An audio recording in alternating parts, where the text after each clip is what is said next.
Hi guys! Ngayon nga ay gagawa ako ng pa-order ko na puto pao na 300 pieces. Ayan, maaga akong gumising at nag-start na nga ako magluto ng 1:30 AM. Dahil maliit lang yung aking steamer at hindi ako gumagamit ng steamer na 2-layer. Ayan, maraming salang ang ginagawa ko.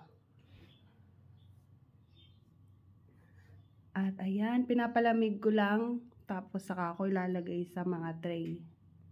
Sa ngayon ay nakagawa na ako ng 100 pieces. Ayan. 150. Tapos meron pang butal dun sa kabila. Ito nga at patapos na ako sa aking pagluluto. Bago mag alas 6, kailangan ko nang maidala ito sa customer. At yan lang muna for today's video. Bye!